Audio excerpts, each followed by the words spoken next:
When you talk about the biggest draft busts in the history of the Green Bay Packers, obviously, the first name that's going to come to mind, and the undoubted king of the bunch, is offensive tackle Tony Mandarich, taken with the second pick in the 1989 NFL Draft. The incredible bulk was expected to be a star offensive tackle, was on the cover of Sports Illustrated, and was expected to be an anchor on the Packers' offensive line for a decade plus. Instead, whereas every other player drafted in the top 5 that year became a Hall of Famer and was one of the best to ever do it, with the top 5 including Troy Aikman, Derek Thomas, Barry Sanders, and Deion Sanders, Mandarich did absolutely nothing productive on the field and was the equivalent of a human turnstile, allowing sacks on just about every play to the point where he was unplayable, and his Packer career ended in a blaze of glory. He's number 1 for the biggest bust in Packers history, and with how hyped he was coming out of college, how high the Packers were picking, and just how infamous his career was, it's going to be hard for any Packer bust to ever top him. He still might be the biggest number 2 pick bust in NFL history, just for some perspective.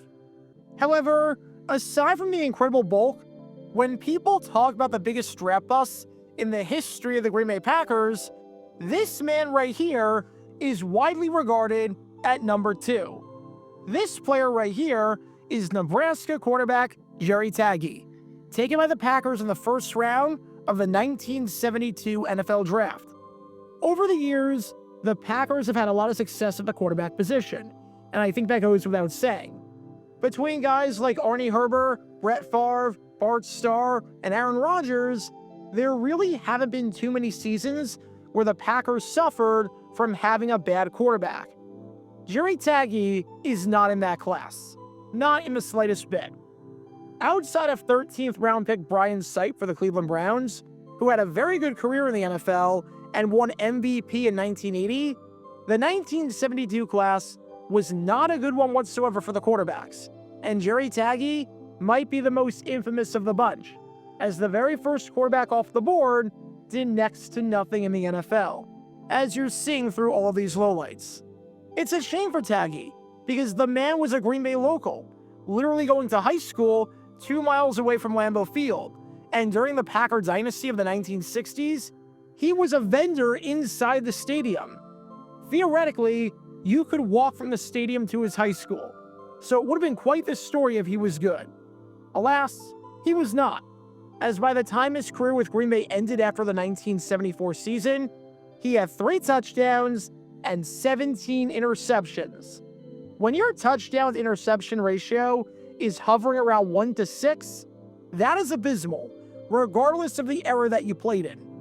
He was so bad and so incompetent at quarterback that his performance helped pave the way for Dan Devine to make one of the dumbest trades in NFL history, mortgaging the future for an aging John Hadl just to provide some competent quarterback play.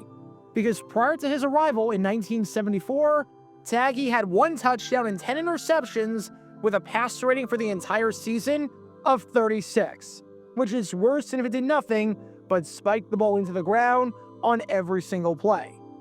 To give you an idea of how bad Tagge was at quarterback, in 1974, his 3rd and final season in the NFL, of the 35 quarterbacks to attempt at least 106 passes, so over 15 passes every 2 games, Tagge ranked 34th in passer rating.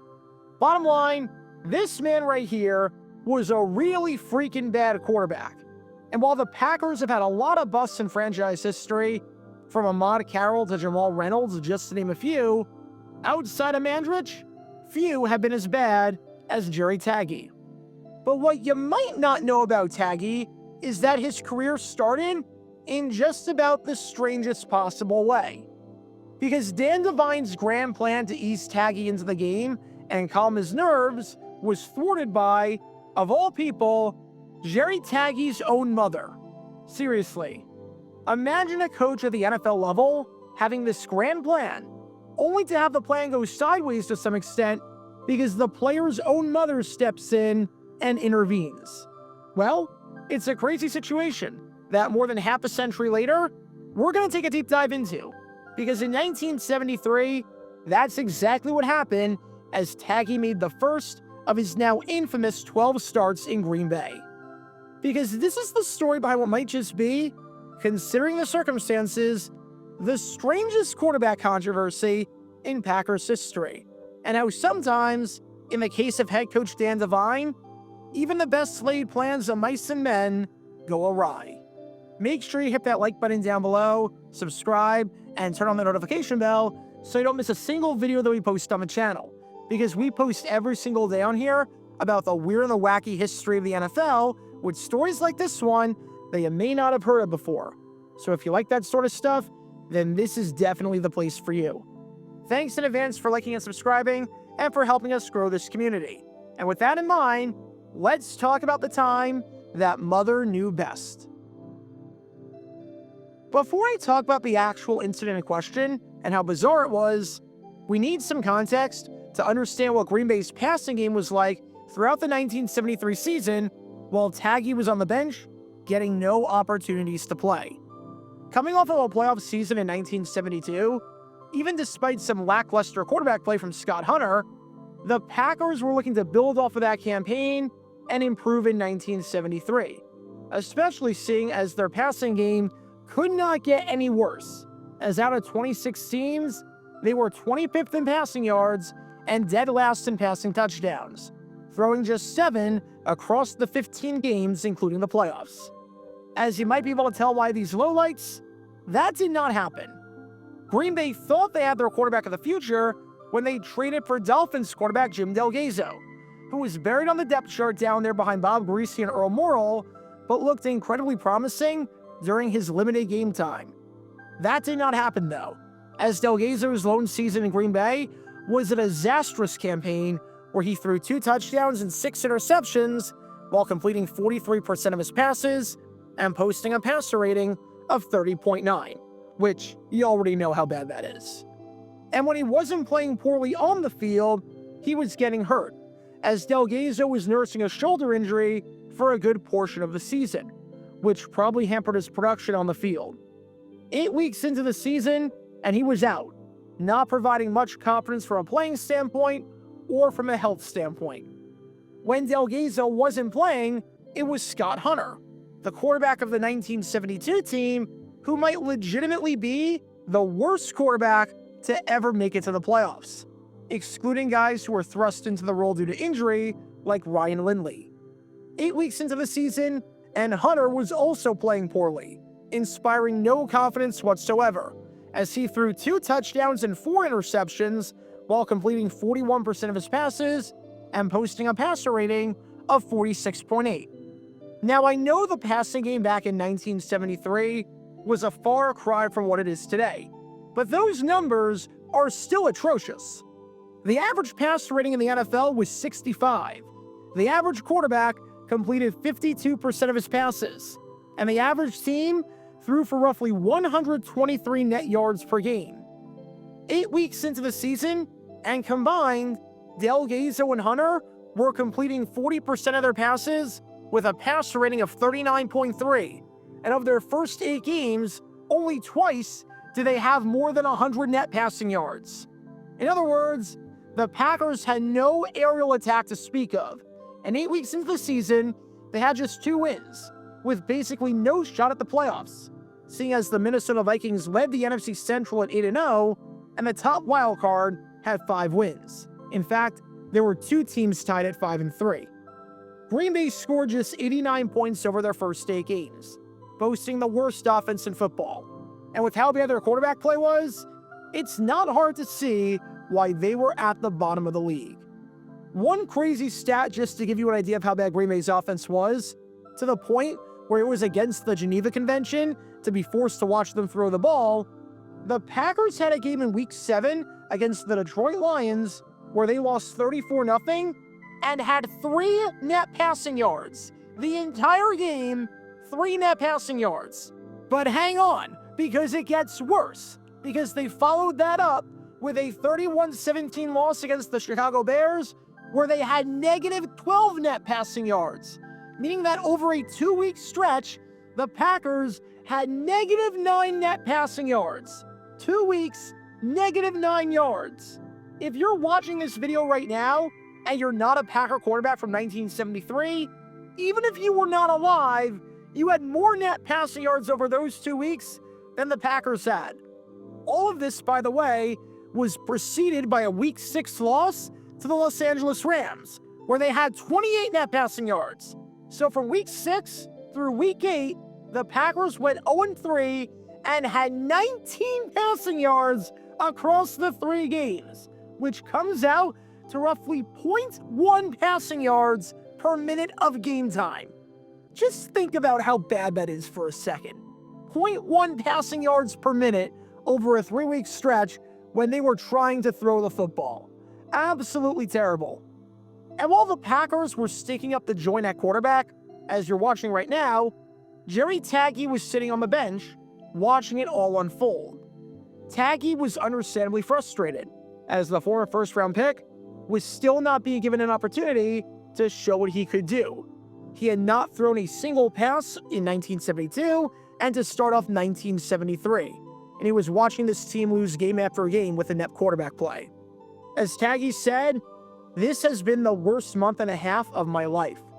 I'd like to contribute more. I've worked hard. I put a lot of effort into this year. I want to be ready when my chance comes, but it's hard keeping your concentration up."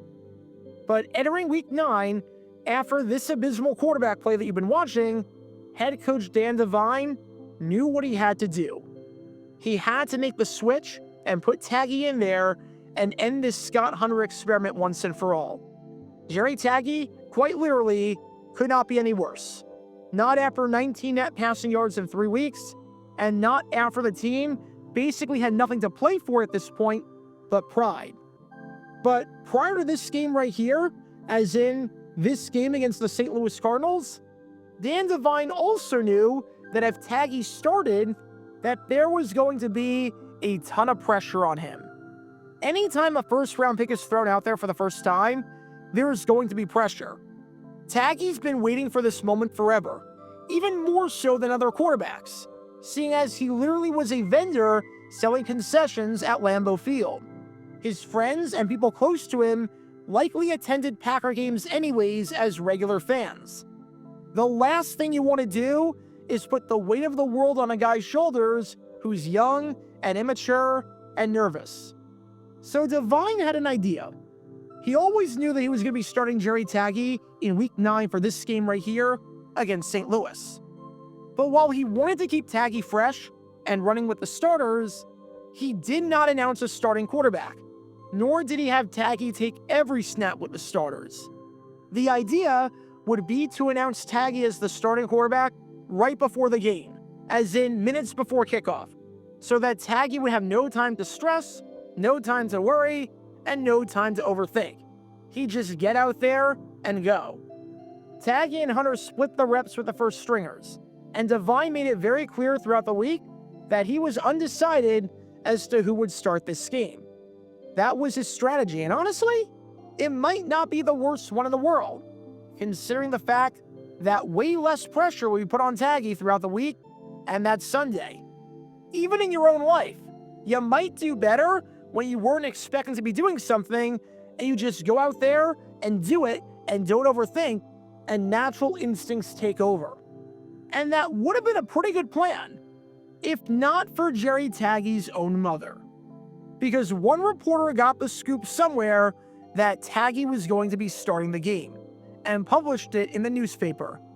Based off of everything I could find, there was only one newspaper that reported on this, and that was this article from the Post-Crescent, where in big bold letters, the headline reads, "Tagge starts today." And remember how Tagge went to high school in Wisconsin and grew up there? That meant that his family lived there. They got the paper. And so, on Sunday morning, the day of the game, Tagge's mom picked up the newspaper, saw the article, and called her son to congratulate him and wish him good luck today. And Tagge was confused. He maybe had some premonition that he was going to start based on how the season was going and how practice during the week was going, but Devine never announced anything or told him anything, and that was by design. Devine's grand plan to just let Tagge know right before kickoff that he was going out there was thwarted when Tagge's own mother called him up and let him know the plan. As Tagge said after this game right here, "The first I knew about it was when my mother called me this morning and she said she read it in the newspaper." Devine would have gone away with it too if it weren't for you meddling parents. The plan to reduce the butterflies and limit Tagge's anxiety did not work, as now Tagge had all morning to think about his first ever start, and he could blame his own mother for that. As you can tell from the highlights of this game, the Packers won. They played well, and they took it 25-21, winning their third game of the season and snapping their abysmal losing streak. But Tagge definitely looked nervous and didn't play the best football. There are some quarterbacks that do very well their first ever start. Marcus Mariota, Cam Newton. Tagge was not one of them. Tagge didn't make the big mistake, throwing no interceptions and scoring a rushing touchdown on a quarterback sneak in the second quarter that put the Packers up by 2 scores. But he didn't throw a touchdown pass, and he didn't play well, hence why all of the highlights of this game don't really show him throwing the football, as he went 7 for 14 with 62 net passing yards, which, while obviously not efficient by any means, is somehow miles better than anything the Packers put up over the previous 3 weeks. After a 2-week stretch with -9 net passing yards combined, Jerry Tagge looked like prime Bart Starr by comparison. But Tagge admitted that Devine's strategy was good, but he was nervous because he had time to think about the announcement, saying, "I was nervous. I wanted to do a good job. I even threw a couple of sloppy screens. I didn't have anything on the ball today. If I had to rely on the passing game, we might have been in trouble because I wasn't throwing well. I didn't have any zip on it." He knew during warm-ups that he was an anxious butterfly, so maybe he would have played better if his mother didn't call him before the game and let him know about the plan for this battle right here. I can't exactly blame any parties in this one. I can't blame Jerry Tagge for obviously being nervous. It's his first ever start, and he grew up as a Packer fan selling concessions at Lambeau Field. I can't blame Dan Devine for this strategy because clearly he had the right idea. He knew that if Tagge had time to think about his first ever start, that he wasn't going to throw the ball well, and he was going to be nervous. And I also can't blame Jerry Tagge's mother for this. She was very clearly being a supportive parent, and I think it's reasonable for a parent to not only call their kid before the game, but for the parent to think that their kid knows whether or not he's going to be starting the game.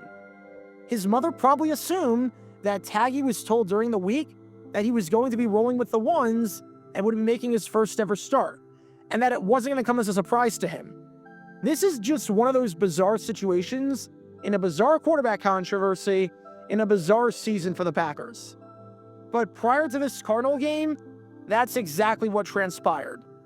Because in 1973, we learned a universal truth for some. No one knows how to make you nervous like your own mother. Check out our live streaming schedule for the next few days. We're live every single day on this channel, whether we're covering a sporting event or playing GeoGuessr or just taking your requests. So make sure you like and subscribe and turn on the notification bell so you don't miss a single time that we go live and so that you can join this community. Also, thanks to all our members and our Patreon supporters who get exclusive perks like their name at the end of each video, members-only Q&A streams, and cool emojis to use on videos and during streams. See how you can join this community and become a member or a Patreon member by clicking the link in the description below.